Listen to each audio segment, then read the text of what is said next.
Bueno, buenas noches a todos y todas. Nuevamente estamos en esta maestría de Política Pública Criminal y Criminología con la clase de métodos cuantitativos, pero como lo habíamos iniciado, como lo habíamos manifestado en la sesión pasada, el propósito de esta o de estas primeras sesiones va a ser analizar el concepto de métodos cualitativos, es decir, qué entendemos por métodos cualitativos, cuáles son.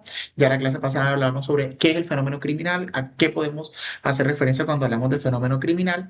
El día de hoy vamos a analizar los diferentes métodos cualitativos que existen para la próxima sesión, o bueno, las subsiguientes, analizar método cuantitativo por método cuantitativo, las fórmulas y las variables existentes para el análisis de la criminalidad como un fenómeno. Ya pues se encuentra, inició la grabación.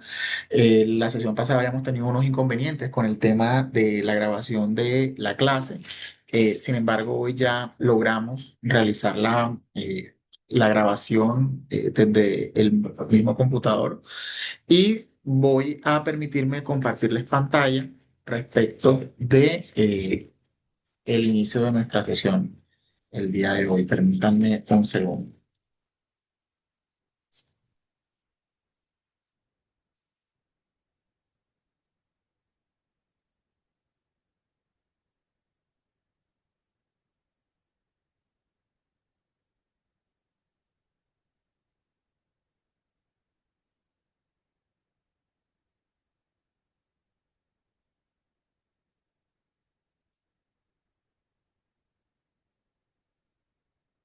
Nuevamente reitero las buenas noches a quienes se encuentran conectados.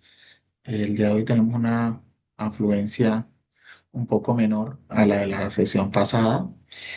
Sin embargo, como también es el propósito de esta clase, que también puede ser asincrónica, entonces demos inicio. Voy a permitirme compartirles pantalla. Está cargando, permítanme un momento.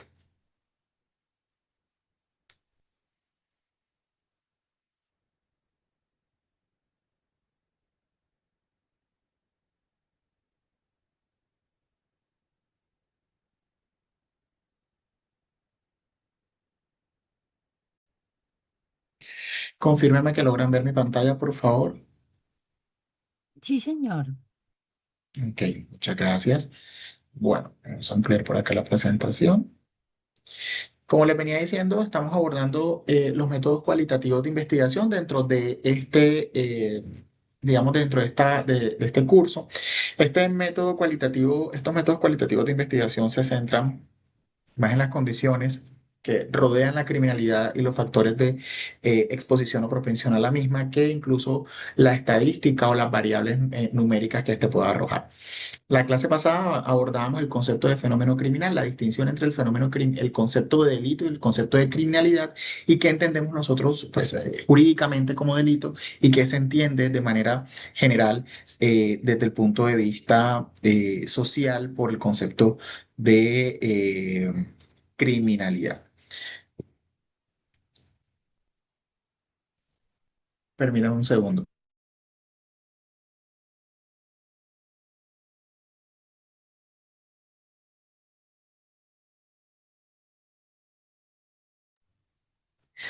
Bien, hay un aspecto importante antes de analizar estos métodos cualitativos, los cuales mayoritariamente, o los que vamos a analizar en el transcurso de esta sesión, mayoritariamente tuvieron su auge en la Escuela de Chicago. Pero antes de abordar puntualmente, digamos, el concepto eh, el método propiamente de la Escuela de Chicago, resulta necesario conocer el contexto social, teniendo en cuenta el enfoque de este curso, el contexto social en el que se encontraba Chicago entre 1910 y 1930, que fueron más o menos las épocas en las cuales tuvo auge esta escuela criminológica.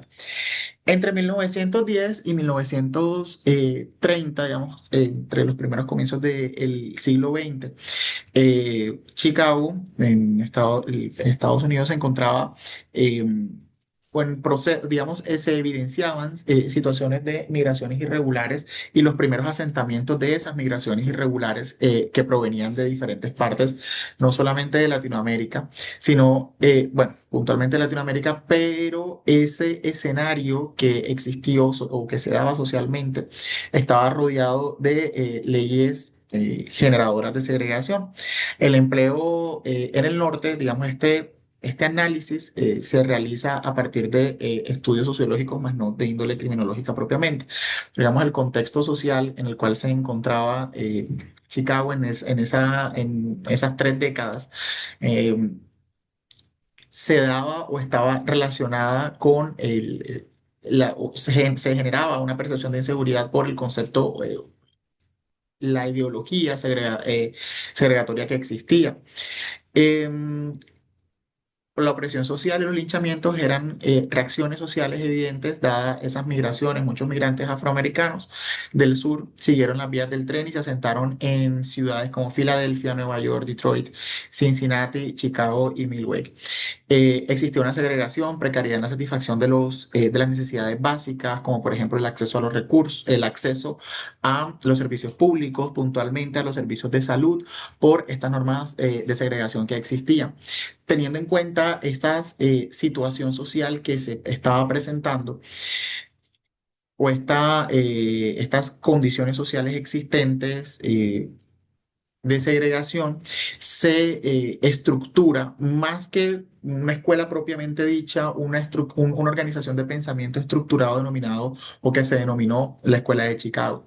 La Escuela de Chicago tuvo como propósito, teniendo en cuenta esta realidad social, el análisis de la criminalidad urbana en los años 20, entre los años 20 y los años 30 en Chicago. Sus principales exponentes fueron Robert Park y Thomas. eh, y contribuyeron al método empírico y cualitativo del estudio de la criminología, puntualmente de la vida urbana, denominada en su momento la vida urbana moderna, y cómo esto contribuía para los factores de criminalidad o la propensión de criminalidad. Eh, Aunque propiamente ya el concepto de sociología ya existía en 1830 más o menos, o ya se había generado el concepto, el enfoque de la sociología. El método investigativo de la sociología fue para la Escuela de Chicago cuando comenzaron a estandarizarse las variables de los métodos cualitativos, los aspectos relevantes de los métodos cualitativos para conocer no propiamente la criminalidad en sí misma, sino las realidades sociales urbanas que contribuían a la propensión, o como lo dije anteriormente, a, digamos, a la vulnerabilidad, que presentara la vulnerabilidad para los diferentes factores de criminalidad.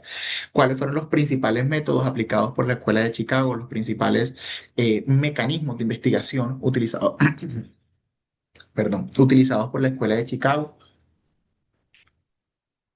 La observación participante, el trabajo de campo y las biografías de vida. Estas biografías de vida también se evidenciaron o también tuvieron mm, se enfocaron en el análisis documental cuando no era permitida la entrevista.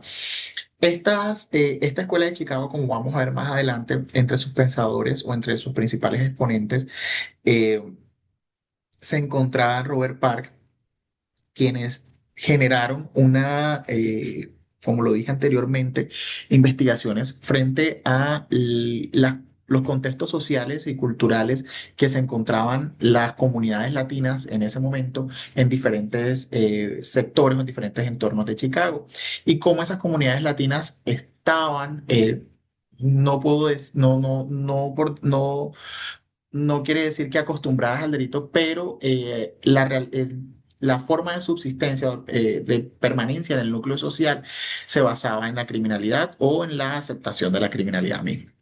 ¿Cuáles son los métodos cualitativos más comunes? Perdón, por favor. Los métodos cualitativos más comunes que predominaron puntualmente desde la Escuela de Chicago y que, bueno, actualmente continúan teniendo mayor predominancia. Ahí me faltó lo del análisis biográfico o las entrevistas biográficas, que es una forma de entrevistas a profundidad. pero quiero centrarme en estos cinco. Algunos de ellos, perdón, son utilizados como métodos de estudio, métodos de investigación en materia de seguridad ciudadana en el contexto colombiano. Las entrevistas a profundidad, la observación participante, la etnografía criminológica, los grupos focales y el análisis documental y narrativo. Hay que centrar, o es importante decir que, como lo vamos a ver más adelante, los métodos cualitativos se distinguen de los métodos cuantitativos en que buscan analizar el entorno y factores determinantes de la criminalidad más allá de porcentajes de criminalización y de victimización. Ahora bien, usualmente en los análisis documentales, se generan resultados cuantitativos, aunque se pueda emplear un método cualitativo de investigación. Es decir, bueno, cuando lleguemos al punto de análisis documental, hago la claridad, asimismo cuando se realizan grupos focales. Primero, las entrevistas en profundidad. Estas entrevistas en profundidad o entrevistas a profundidad tienen una característica y es que son muy empleadas. Sé que, bueno, por la experiencia de la sesión pasada, me han manifestado que dentro del grupo se encontraban profesionales de las ciencias de la salud mental como psicólogos dentro del equipo. Y entonces estos contextos o estos tipos de entrevistas les son muy familiares a la hora del abordaje, bueno, no de pacientes propiamente, pero sí de usuarios o víctimas de violencia en el contexto familiar o niños y niñas víctimas de algún tipo de vulneración. Por ejemplo, las entrevistas, em, las entrevistas semiestructurada, abierta o no estructurada y la entrevista narrativa. Bueno, estos son los tipos de entrevistas a profundidad que pueden existir y este método cualitativo o esta técnica de investigación cualitativa busca que exista una conversación guiada entre el entrevistado y el entrevistador, que usualmente es un investigador. Eh, Su objetivo, más allá de obtener datos estadísticos, es de identificar aspectos relevantes y significativos como emociones, realidades sociales, entorno en el cual se encuentra el individuo, tipología familiar, por ejemplo, bueno, dentro del entorno también se ubica tipología familiar, redes sociales de apoyo, entre otros. Es importante distinguir la entrevista en profundidad o la entrevista del interrogatorio policial, porque el interrogatorio policial o de pronto los que ya han tenido un acercamiento en materia del derecho penal, recuerden ustedes que existe un interrogatorio dentro de la etapa de la indagación en la ley 906, cuando se realizan todas estas diligencias por parte de policía judicial, en donde el indiciado debe asistir en compañía de su abogado. Estos interrogatorios no son propiamente unas entrevistas, no son unas entrevistas como las que estamos manifestando acá o las que queremos o de las que estamos haciendo aclaración aquí. Estos interrogatorios buscan entender o buscan darle claridad o identificar los hechos que rodearon la conducta delictiva, mientras que las entrevistas lo que buscan es conocer experiencias y realidades de la persona que está deponiendo, es decir, de la persona que está suministrando la información. Existen tres tipos de entrevistas, digamos, no son las únicas, pero de acuerdo a la experiencia práctica, se los digo pues desde mi perspectiva. Y desde mayoritariamente digamos de mayor utilidad son las entrevistas abiertas o no estructuradas dependiendo la información que se quiera rescatar. Las entrevistas semiestructuradas tienen una guía de temas, de aspectos específicos y relevantes, no un cuestionario. Propiamente no existe un cuestionario estándar, por así decirlo, para las entrevistas. Pero sí una guía, unos ejes temáticos que debe abordar el entrevistador. Y eso se conoce como entrevista semiestructurada, en donde existen lineamientos básicos. Un ejemplo de entrevistas semiestructuradas, como lo decía anteriormente, dependiendo del tipo de circunstancia o el tipo de vulneración en la cual se encuentre un niño, niña, adolescente, en cámara GESEL son utilizadas las entrevistas semiestructuradas, donde ya el psicólogo puntualmente teniendo en cuenta una una posible denuncia o el conocimiento de de una posible amenaza o vulneración de derechos de un niño o niña adolescente, por ejemplo, de violencia sexual. La entrevista semiestructurada, más allá de conocer la realidad o el entorno, la tipología familiar, las redes de apoyo, el contexto social en el cual se encuentra ese niño o niña adolescente, está encaminada a identificar si existen eh, variables o han existido experiencias de victimización atendiendo a la conducta sexual que ha sido manifestada o ha sido denunciada. La entrevista abierta, permítanme un momento. En la entrevista abierta,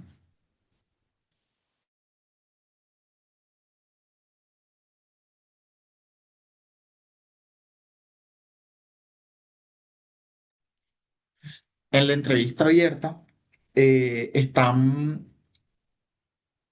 mayormente centrada, digamos, en que si bien se conoce una realidad o hay un antecedente generalizado, digamos, un aspecto central, el cual se quiere abordar, no existe de pronto ejes temáticos específicos, no existen ejes temáticos específicos, no hay un guión, no hay una orientación directa a a la información que se desea obtener. Es más de carácter explicativo esta entrevista abierta o no estructurada. Y la entrevista narrativa es en donde básicamente el entrevistado describe. No hay preguntas específicas de sí o no, sino que se manifiesta un hecho o se manifiesta una realidad y el entrevistado desenvuelve el suceso de manera espontánea sin que propiamente exista de pronto una guía o un parámetro de orientación por parte del entrevistador. ¿Cuáles han sido de pronto qué utilidad han tenido para la criminología y la política criminal? Esta revista, Crime in Latin America, ha publicado diversos estudios basados en entrevistas semiestructuradas. Aquí les dejo el QR. Digamos, voy a ir publicando varios ejemplos de diferentes métodos de investigación y ahí está eh, el QR de un ejemplo real de la aplicación de ese método de investigación. Y en la parte de publicaciones sucede que, bueno, no, la idea era que publicar el video de cómo acceder, pero bueno, ahí está el QR y pueden realizarlo para ahorrar de pronto un poco más de tiempo. En la página de publicaciones muestran los diferentes hallazgos, bueno, los diferentes proyectos de investigación que se han realizado. Reitero, mayoritariamente estos están relacionados con delitos de tráfico de drogas, corrupción, hurtos o afectaciones a la propiedad privada. Y puntualmente, cómo o de qué manera esto puede ser útil para la política criminal latinoamericana. Eh, Se han basado en métodos mixtos como uno de los que vamos a ver más adelante, grupos focales y entrevistas semiestructuradas, en donde conocen las realidades de esos grupos. Observación participante es el otro método de investigación que habíamos enunciado bueno, al inicio de nuestra sesión. Este método de investigación de observación participante, el investigador se integra, es decir, no es que se vuelva criminal. Cuando explicaba este método, una vez en una clase de pregrado incluso, un estudiante me dijo, vea, profe, por eso es que yo no quiero ser penalista porque termina uno cualquiera o no volviéndose delincuente. No es el propósito de esta tipología o de este método de investigación cualitativa. Digamos, eh, el investigador que puede ser, cuando dicen abiertamente o no, es que puede ser incluso autorizado judicialmente. Recuerden ustedes que existe una actuación de policía judicial, unas actuaciones de policía judicial, como son la infiltración en grupos delictivos organizados o son las actuaciones de agente encubierto. Ese método de investigación del agente encubierto se conoce también como observación participante, es decir, no es que la actuación se denomine así jurídicamente hablando, pero el método de investigación que utiliza el agente encubierto, sobre todo en organizaciones criminales, se conoce como observación participante abierta, en donde investigador se desenvuelve dentro de la organización o dentro de la realidad criminológica existente para obtener una serie de conclusiones y conocer las dinámicas de esa organización, de ese grupo, de esa estructura. Ahora, un aspecto importante para que la investigación sea ética, pero más ético-científica, no de el enfoque, eh, bueno, por acá me están manifestando que no escucha. Ah, ok, el resto sí me escucha bien, ¿no? ¿Me Sí, confirman, profe. por favor, que hay audio? Listo, gracias. Señor. Ya, si no me escucharan bien, ya hace rato me hubiesen detenido la continuidad de la clase. Bueno, me perdí. Ok, ya. Hay un aspecto ético importante en esta observación participante y es que a los observados se les debe decir el propósito de la investigación o qué, no qué es lo que se pretende concluir, porque uno no le va a llegar a decir al grupo, le va a decir, no, es que nosotros queremos saber si ustedes verdaderamente son criminales o no. No es el propósito. Dentro del esquema ético de la observación participante se le debe generar la estructura y si se van a aplicar algunos instrumentos investigativos, obtener el consentimiento informado de las personas que van a ser observadas. Ahora bien, lógicamente, este método de investigación de observación participante, cuando se aplica siendo actividades de agente encubierto, ya sea de manera eh, física o informática, lógicamente no se va a pedir consentimiento porque estamos hablando de una actividad de policía judicial, pero el método de investigación pues suele ser el mismo en donde se estudian determinadas variables, no solamente criminales, delictivas puntualmente, sino realidades sociales del entorno en el que se desenvuelve el grupo, la estructura o incluso el individuo. Doctor Félix. Doctor Eddy, muy buenas tardes para todas y todos. Pero una pregunta que me surge, siempre se ha visto, digamos, por ejemplo, desde la sociología, que lo más difícil es que el observador analice los fenómenos de la sociedad porque hace parte de la sociedad. Y en este caso, no es como complicado, digamos, hacer una investigación cuando yo me meto en el objeto de estudio. Es que no sé hasta qué punto termino parcializado, sí, pero además perdiendo la objetividad. Me parece que es como complicado, ¿no? Hay una cuestión y son los dilemas éticos de la observación participante. Algunos sociólogos, incluso este caso que les traigo de William Ford, eh, básicamente, dentro de sus conclusiones, bueno, el libro está en inglés, pero en parte de sus conclusiones describe que uno de los riesgos, bueno, yo les diría, yo lo llamaría dilemas éticos, pero uno de los riesgos que asume este tipo de observación o este tipo de investigación, primero son los prejuicios existentes frente a las conclusiones que se puedan generar. Y segundo, puede llegarse a generar una pérdida de objetividad por el entorno en el cual se desenvuelve el individuo. ¿A qué me refiero?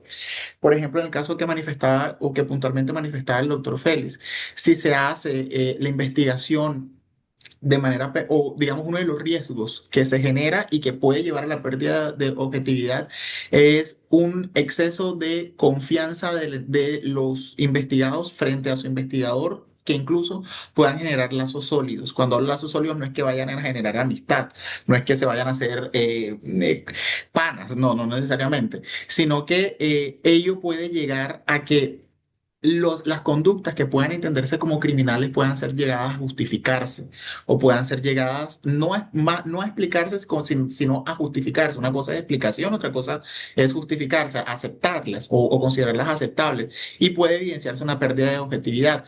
Lo cierto es que una de las cuestiones o uno de los aspectos, una de las situaciones recomendables que, pues eso lo digo desde mi perspectiva crítica, ¿no? Es que antes de realizar una observación participante, basado en la experiencia que pueda tener el investigador, requiere que no haya existido interacción social con esa realidad previamente. ¿Cómo así que no haya existido con esa previamente? No quiere decir que, bueno, un experto, agente infiltrado, agente encubierto de organizaciones criminales, si ya organizó, si ya estuvo infiltrado en una organización, ¿no puede infiltrarse en otra? No, sí se puede. O sea, si no imagínense, la lista de agentes encubiertos del CTI y de la Policía Judicial sería interminable. Lo que sucede es que la dinámica criminal no puede tomarse o no puede dársele continuidad dentro del mismo método investigativo. Hombre, si yo soy agente encubierto de organizaciones criminales, siempre debe haber, y desde el punto de vista ético, una especie de como compás de espera, no solo compás de espera, sino también una variación de las organizaciones criminales en las cuales se permite investigar. Entonces, unas dedicadas al tráfico de drogas. Entonces, posteriormente, dentro de ese, para evitar prejuicios éticos dedicadas al tráfico de armas o dentro de una realidad sociocultural diferente, por ejemplo, una organización criminal que tenga acentuación o que tenga mayor percepción de victimización en el altiplano. Es diferente a una organización que vaya a tener índice de percepción de criminalidad en la costa colombiana, de acuerdo a las dinámicas que puedan existir. Efectivamente, lo que manifiesta el compañero, el doctor Peraza, ¿sí? Dice que es casi que el síndrome de Helsinki aplicado al investigador. Básicamente, eso puede suceder. De hecho, tengo entendido, en este momento no tengo la certeza cómo se denomina o cómo es el nombre jurídicamente hablando de las personas que realizan investigaciones judiciales como agentes encubiertos. Eh, Tienen como no sé si días, meses, semanas de permiso para salud mental o por temas de salud mental. No tengo la certeza de si aquí en Colombia puntualmente está siendo aplicado dentro de la Policía Judicial SIJIN. Pero sé que algunos agentes encubiertos del CTI, puntualmente los que hacen parte de organizaciones, hacen parte, disculpen, que digamos trabajan para investigación de agentes, como agentes encubiertos en organizaciones criminales dedicadas al tráfico de estupefacientes. Y cuando este tráfico de estupefacientes está dentro de burbujas criminales de como determinadores de delitos como homicidios, secuestros extorsivos y eso, puede se les genera una especie de licencia, reitero, no recuerdo puntualmente el nombre, para evitar riesgos en materia de salud mental. Aunque este concepto de lo que manifiesta el compañero, lo del síndrome de Helsinki, puede llegarse a confundir con el síndrome de Estocolmo en algunos casos. Lo cierto es que lo que genera es como una especie de, lo que dije anteriormente, una justificación de la realidad de la realidad criminológica a raíz de la empatía excesiva, del rapport excesivo que pudiera existir dentro de ese entorno. Una situación, y es que de eso sí tengo certeza, y es que en algunas veces como de estrategia de organización de investigaciones criminales, eh, doctor Higuera, adelante.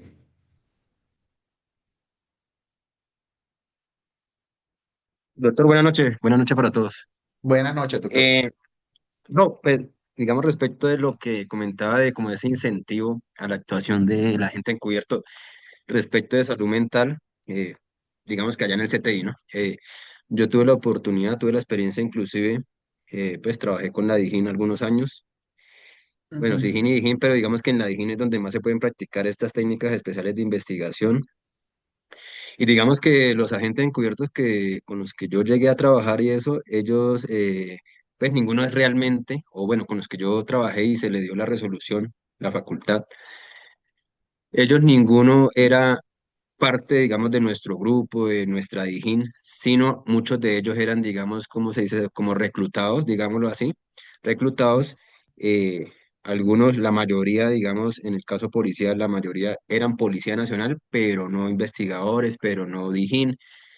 Y digamos que a ellos pues no se le hace ese tratamiento luego una vez terminan su actividad. Finalmente sí se le debe garantizar, digamos, pues obviamente por protección ujú. por lo menos el traslado de unidad, ¿sí? Pero digamos que no está como así como muy regulado, inclusive a uno luego como investigador líder le corresponde estar, digamos, como presionando y el tema para que trasladen a ese muchacho, a esa muchacha de allí, porque pues se hizo la operación ya, se hicieron las capturas y lo ideal es que, digamos, al momento de operación, él ya no estuviese ahí porque obviamente por más que se trabaje muy técnicamente, termina en las preliminares destapándose quién es el agente encubierto, ¿sí? Pues lo ideal sería que no pasara, pero digamos que se empieza a romper ese hilo allí. Pero acá, digamos, en policía no, yo no vi que se aplicara el tema de como que, bueno, listo, hizo su operación, vaya, descanse 15 20 días, refresque su mente, no. Al contrario, inclusive puede haber como una presión de decirle, no, es que es el deber suyo, es que usted es servidor público, es que usted es policía, es que está obligado a denunciar, ¿sí? Entonces, listo, muy bien la operación, pero mañana siga trabajando normal, ¿sí? Pero por lo menos lo que se hace respecto de protección de aquella persona que ha colaborado de manera enorme con la Administración de Justicia es por lo menos asegurarle un traslado y que ese traslado pues sea un buen traslado, ¿no? Porque también se ven cosas allí que, no, pues colaboró ahí en el Caquetá, entonces venga, lo ubicamos en el Putumayo, sí, o sea, entonces también pude ver algunas cositas así parecidas, pero digamos en Policía Nacional no es como muy así tan asertivo el tema del tratamiento para quien ha actuado como agente encubierto. Hay un aspecto, doctor Higuera, que usted menciona y es muy importante. La criminología, perdón, la criminalidad como fenómeno social. Es evidente que el manejo que se le debe dar es desde la parte humana, es decir, quienes analizan la criminalidad obviamente son seres humanos, entonces muy seguramente los resultados también están basados dentro de ese método experimental y el método empírico como lo vimos desde la Escuela de Chicago, prueba-error. ¿Qué quiere decir eso? Que muy seguramente el individuo va a tender a mezclar emociones, por más ético que sea, que puedan llegar a afectar su labor. Eso no quiere decir necesariamente que siempre, que digamos que el trabajo se va a ver de pronto afectado. A lo que voy con esto es que siempre hay un porcentaje de inexactitud teniendo en cuenta las emociones que manejan los individuos. Lo que usted menciona frente a los traslados también son unas estrategias, más allá de unas estrategias de protección, son unas formas también de preservar la ética del observador. Bueno, observador, digamos, el que realiza el proceso investigativo. ¿Por qué? Y era una cuestión que, de hecho, por ejemplo, una vez mencioné más o menos hacia este tema del agente encubierto. Yo dije, no, usualmente cuando eso sucede, se genera un resultado positivo en materia judicial, se dan unos traslados, a veces un cambio funcional, pero digamos, se trata de preservar la seguridad del agente encubierto. Pero me decían traslado, pero si Colombia, me dijo alguien que era un mexicano y me lo dijo también un norteamericano, un estadounidense, perdón, y me dijo, pero Colombia es tan pequeño, igualmente el territorio en algún momento lo van a encontrar, o sea, el traslado igualmente va a implicar un riesgo en un país como el nuestro en donde la reducción de las distancias es cada vez más real y el apogeo o la fuerza de una organización criminal es más evidente cuando el territorio incluso es más pequeño y sobre todo el alto porcentaje de zona rural que tenemos en Colombia, ¿no? Eso puede contribuir incluso a que estos resultados en materia de observación o esas realidades del agente encubierto se vean afectadas, se vea afectada su integridad. Importante decir que lo que manifestó ahora el doctor frente a este síndrome de Helsinki, así como, ok, doctor, gracias, doctor Hincapié, gracias por la claridad. Este tema de lo que yo manifesté, el permiso del CTI, fue un compañero, bueno, estudiante mío, me dijo, no, doctor, es que yo estoy en permiso. Porque me manifestó que había tenido, o sea, sí lo vi como unos días asistiendo a clases muy constantes y pues yo entiendo la realidad de los servidores públicos, digamos, hay clases a las que no pueden ir por su realidad laboral y le comenté, bueno, yo te veo que está, por lo menos este mes viniendo a clases, me dijo, no, doctor, es que realizamos un trabajo con una incautación que hubo, ahí estuvimos... dos o tres, no recuerdo bien, obviamente no me pude precisar información, de agentes encubiertos y nos dieron una licencia, un permiso, algo así le entendí, por salud mental.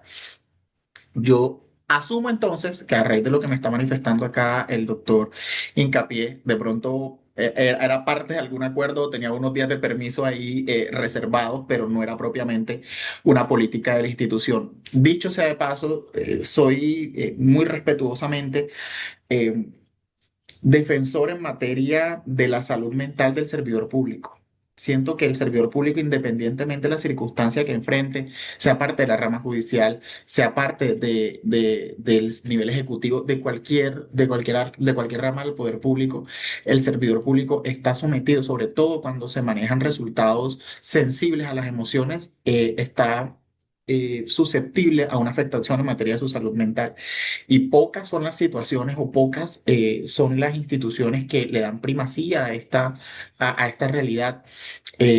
por ejemplo, en el Instituto Colombiano de Bienestar Familiar existe unos días compensatorios por riesgo psicosocial.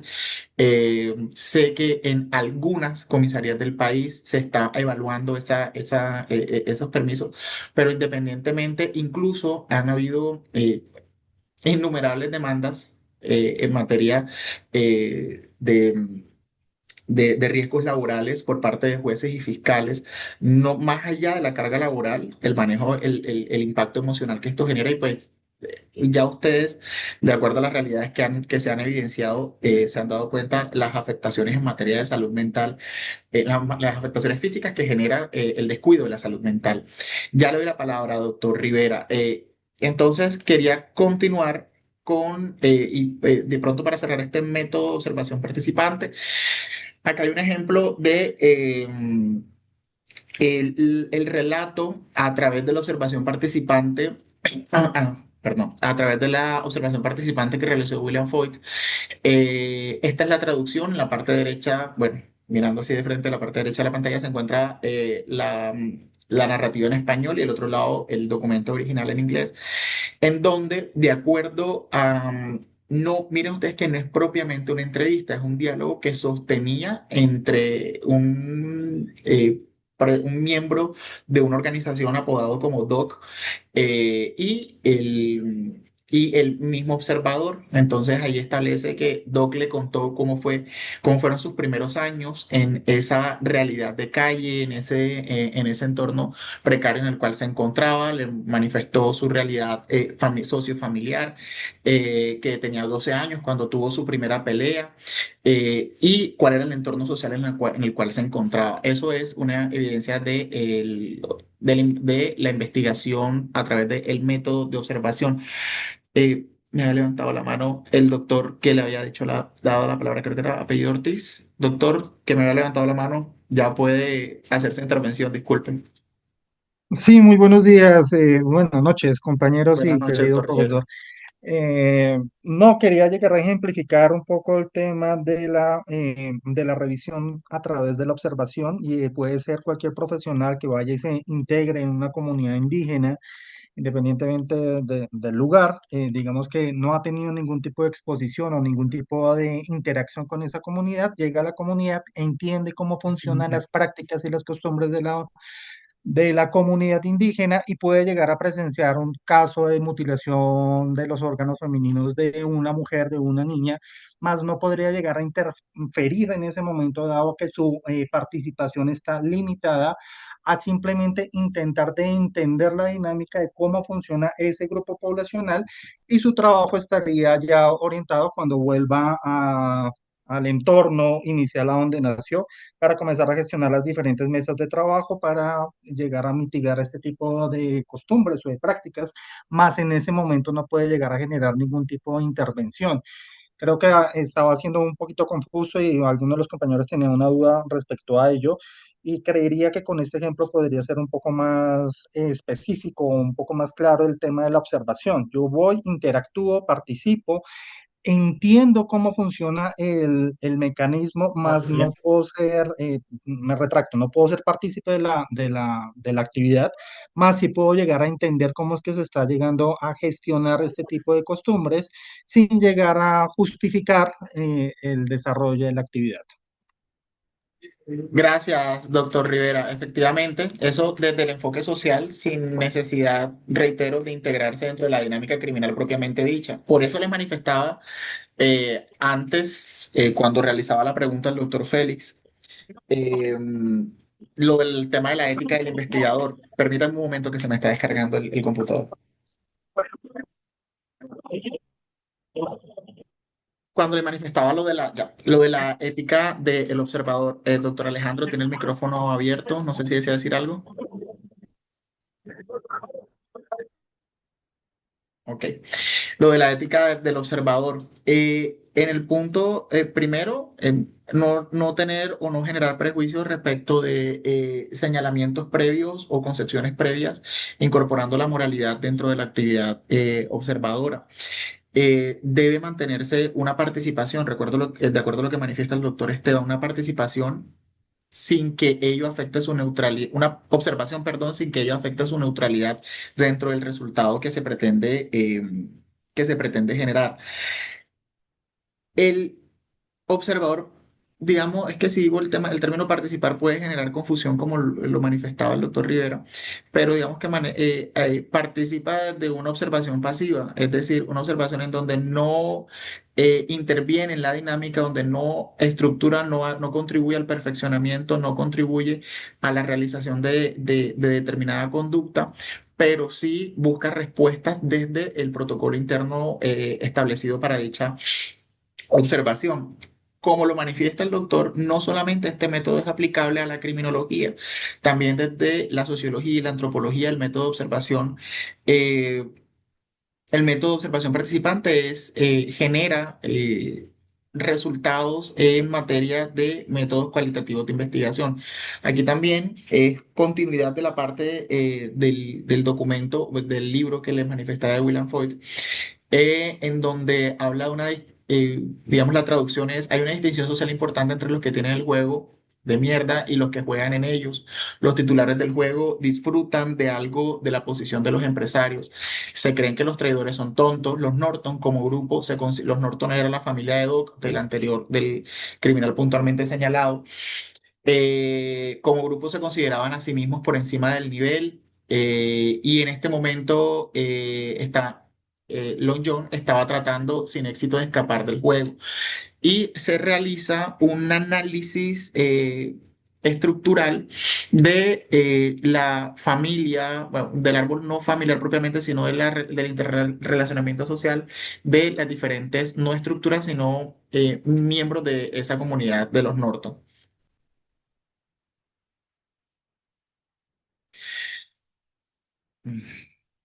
La etnografía criminal.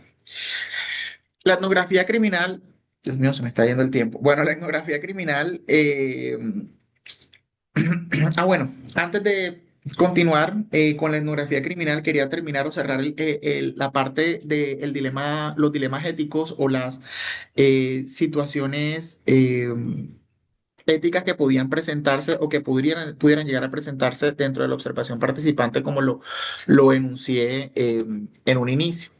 Dentro de estas manifestaciones, como lo manifestaba el doctor Esteban, eh, es necesario para no realizar señalamientos directos durante el proceso investigativo, es deslindarse o despojarse de todo prejuicio moral o ético moral que pudiera, perdón, existir para no afectar la ética del observador. Em, Otro aspecto era lo que ustedes señalaban también, lo que pueda generar, de acuerdo a la simpatía o a la justificación frente a la comprensión de la realidad social, pudiera llegar a generarse, digamos, falta de objetividad o pueda contribuir con la falta de objetividad, pero reitero, son riesgos, no quiere decir que eso pueda pasar siempre.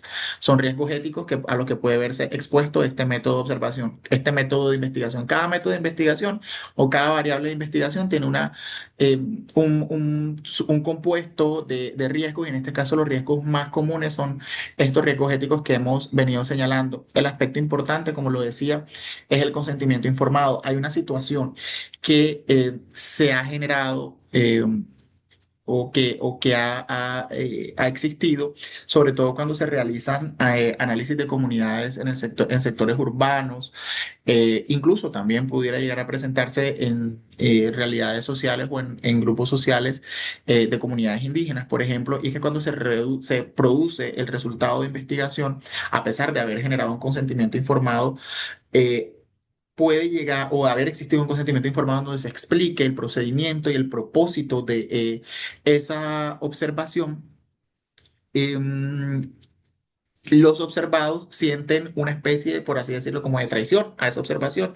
No es que esta no era la conclusión a la que se pretendía llegar, como dentro de las conclusiones se va a establecer que somos una comunidad violenta o que somos una comunidad que genera victimización o que practica o que genera comportamientos misóginos, etcétera.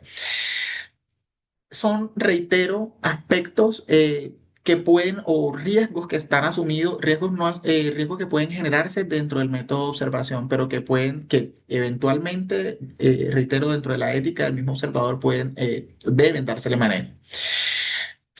Por otra parte, tenemos como método de investigación la etnografía social, la etnografía criminológica, perdón. Este método de investigación, al igual que los anteriores, no busca medir tasas ni porcentajes puntualmente, como lo son mayoritariamente los métodos cuantitativos, sino comprender los significados, códigos culturales, lógicas internas, realidades internas de los actores vinculados a la realidad delictiva o criminológica. ¿Cuáles son la mayoría de los, digamos, dentro de la etnografía criminológica se subsumen también estos que vimos anteriormente, como la observación participante, las entrevistas a profundidad? Disculpen si voy un poco rápido. La observación prolongada de campo y el registro de prácticas, discursos, dinámicas sociales. Ese registro de prácticas, discursos, dinámicas sociales también puede llevarse a cabo dentro de los análisis documentales, como lo vamos a ver más adelante. Unos autores relevantes en materia de revisiones etnográficas o de investigación de etnografía criminológica son mayoritariamente norteamericanos, Howard Becker, Clifford Shaw, pero quiero rescatar este texto, esta obra que se denomina En busca del respeto en el año 2010, y digamos una investigación que se realizó desde los 90 más o menos, y narra la violencia estructural y las economías ilegales. Este libro o la realidad de la violencia estructural de economías ilegales, cuando habla de las economías ilegales, puntualmente del tráfico de estupefacientes, fue escrito por Philip Burgos y tiene como, digamos, o tuvo, no puse, bueno, aquí también está el QR, no puse el texto propiamente, pero ahí se analizan desde el componente social etnográfico los factores de vulnerabilidad o que conducen al individuo a la comisión de esos tipos de criminalidad o esos tipos de manifestaciones de la criminalidad. Em,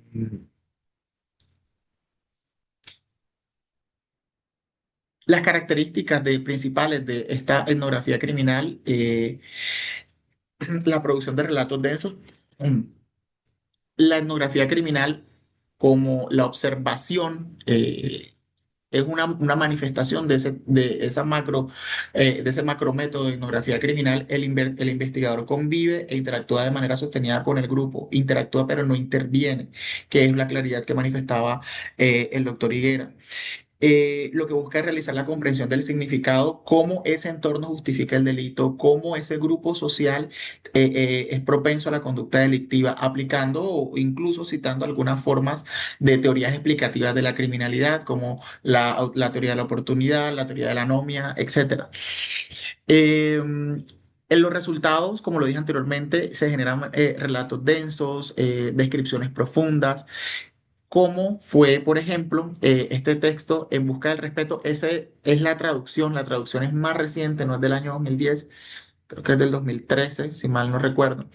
Eh, y no analizan la criminalidad propiamente como la manifestación social, sino los aspectos estructurales que la rodean, como son la exclusión social, la economía informal, la aceptación social del comportamiento e incluso las relaciones familiares, las densas relaciones familiares que suelen perpetuarse en el tiempo.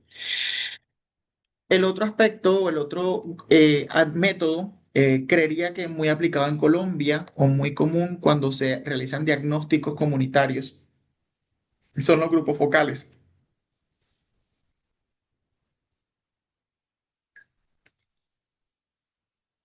Estos grupos focales, este método es una técnica de investigación que consiste en un grupo. pequeño, usualmente selecto, no es, pocas veces es al azar, sino con personas que reúnen unas características específicas de acuerdo al tipo al fenómeno criminal que se pretende investigar o o a la manifestación de la criminalidad que se pretende investigar, para discutir de manera guiada un tema específico con conducción de un moderador. No es que ellos vayan a exponer, no es que necesariamente todos tengan que ser víctimas, haber sido víctimas de un delito. Puede que sean que algunos se hayan visto expuestos, puede que algunos hayan sido sujetos activos, otros sujetos pasivos, otros sean actores dentro del punto de vista de control y contención de esa manifestación criminal, pero siempre existe una persona que guía esa conversación o guía esa discusión sin que ello sea una entrevista narrativa o una modalidad de entrevista narrativa, y se genera un acta o un producto en donde se consolide esa información y es utilizado como resultado de investigación. Aquí cito algunos ejemplos. Este método de investigación es muy utilizado para los estudios de percepción de seguridad de los territorios. Como los dije, están basados en experiencias narrativas de parte de los actores o las personas que se ven que están vinculadas no necesariamente dentro de la cadena criminal, sino que hacen parte de la realidad social o del contexto. Reitero, son muy utilizadas para medirlos por el índice de percepción de la seguridad, o miren ustedes cómo un método cualitativo genera puntualmente resultados cuantitativos o variables cuantitativas. Un ejemplo de esto fue un diagnóstico de seguridad y convivencia ciudadana, perdón, enmarcado o que fue realizado por parte de la Secretaría de Seguridad y Convivencia Ciudadana y Justicia de la Alcaldía de Bogotá para el 2020, dentro del seguimiento del plan de seguridad ciudadana. Los planes de seguridad ciudadana son obligaciones que tienen las autoridades territoriales, alcaldes y gobernadores, de presentar dentro de los primeros 6 meses de su gobierno. Es como, por así decirlo, la carta de navegación que ellos van a tener dentro de de ese cuatrenio de mandato, de administración. Ese, Esos planes de seguridad y convivencia ciudadana deben integrar a la comunidad y a quienes hacen parte de los factores de seguridad de los cuerpos de seguridad, los organismos de seguridad del territorio, llámese departamento, municipio o distrito. Un ejemplo de un grupo focal, aquí, bueno, se ve muy pequeño, fue dentro de una de las estrategias del Plan Integral de Seguridad y Convivencia Ciudadana del 2020 al 2023, fue gestión de la seguridad integral, denominada GSI. Fue una estrategia incluso que tuvo reconocimiento por parte de función pública, creo que fue con el premio de alta gerencia, como una experiencia significativa. Ser, por ejemplo, en una comunidad que se denomina Santa Elena, pero que en otra hora era denominada Ciudad Equidad, se reunieron líderes. Más allá que llenar una encuesta de percepción, se requería conocer realidades, cuáles eran las problemáticas que generaba, por ejemplo, el pago de la no administración, el no pago de la administración, perdón, o la falta de pago de la administración de ese conjunto. Es una especie de urbanización que fueron viviendas de interés social generadas por programas del gobierno en articulación con el gobierno nacional. Entonces, dentro de ese grupo focal se analizaron, a partir de esas problemáticas, cuáles podían ser las posibles soluciones. Eso lo traigo, reitero, como ejemplo, pero realmente la técnica que establece el la Dirección Nacional de Planeación para la construcción de los planes integrales de seguridad, los planes integrales de seguridad y convivencia ciudadana, es básicamente la misma. La reunión de grupos focales, la reunión con la comunidad, requieren necesariamente acercamiento comunitario para poder generar perdón, para poder conocer las afectaciones en materia de seguridad y cuáles son las respuestas que la comunidad sugiere o considera que pueden ser.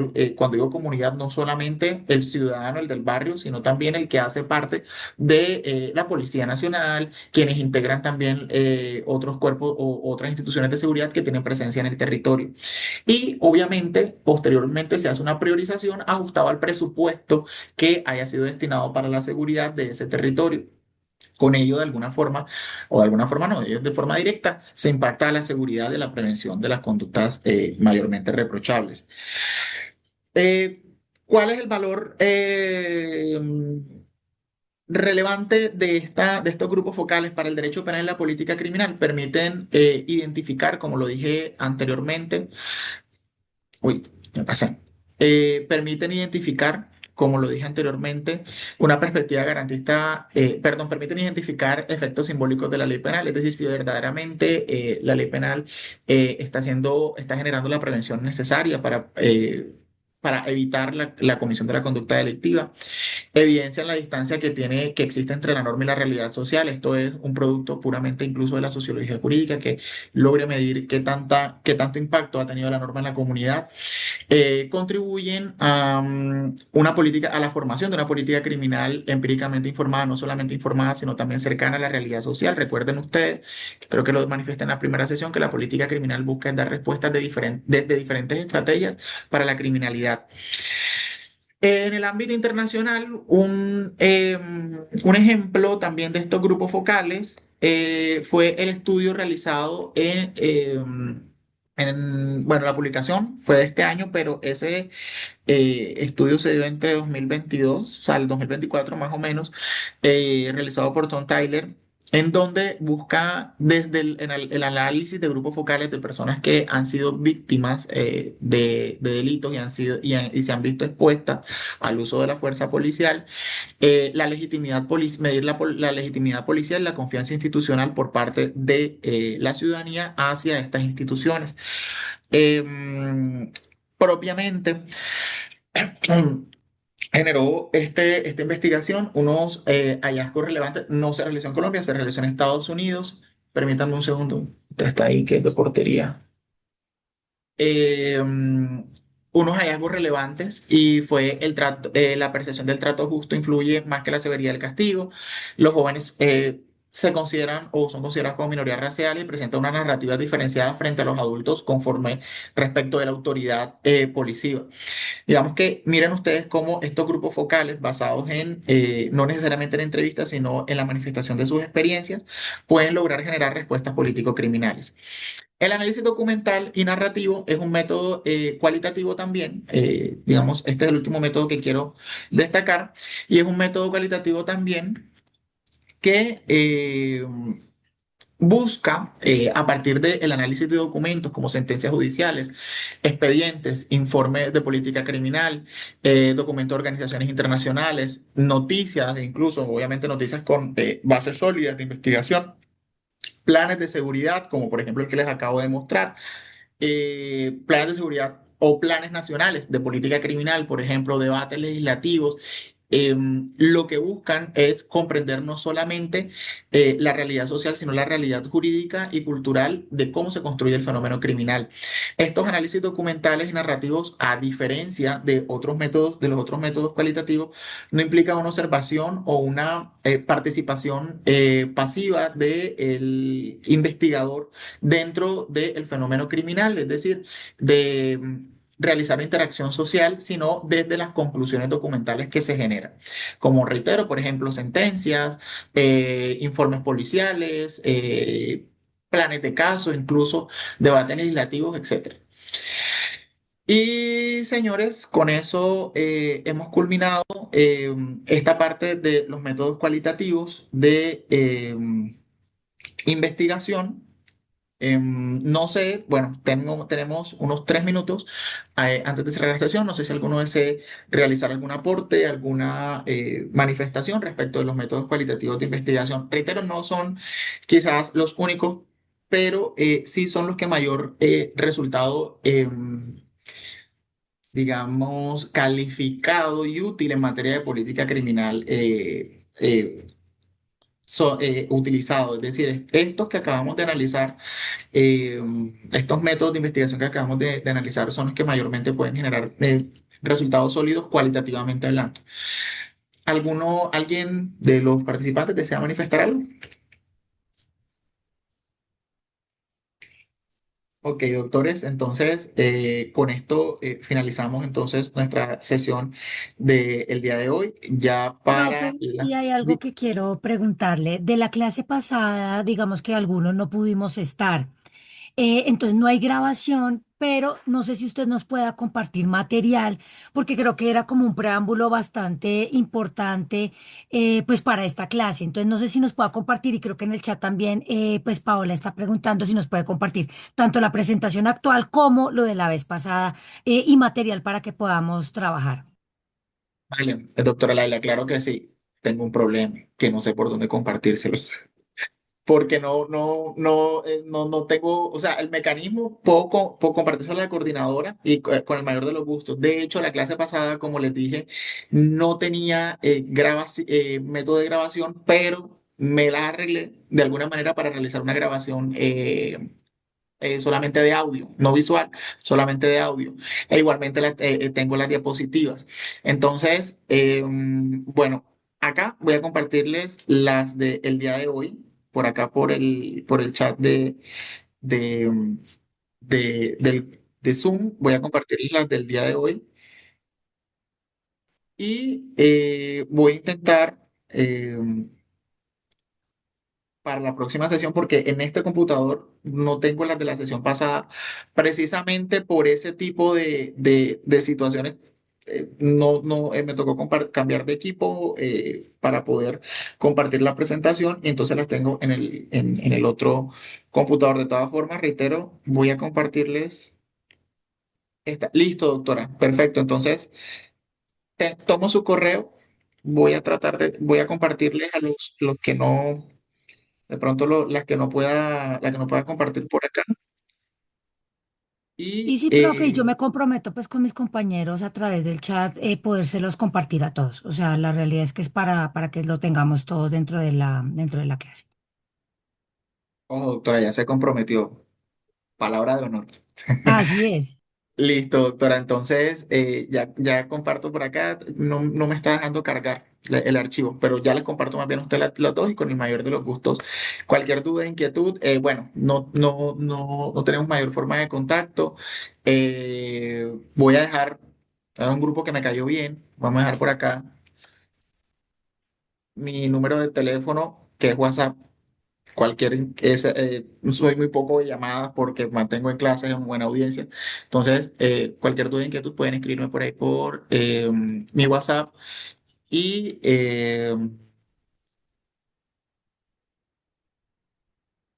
envío mi correo electrónico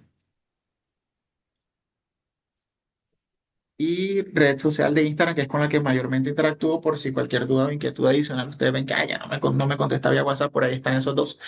Entonces, muchísimas gracias, doctores. Nos vemos la próxima sesión, ya abordando el primero de los métodos cuantitativos de investigación. Muchísimas gracias. A usted, profe, muchas gracias. Feliz noche a todos. Ya, profe. Gracias, feliz Buenas noche. noches para todos. Gracias, Ok.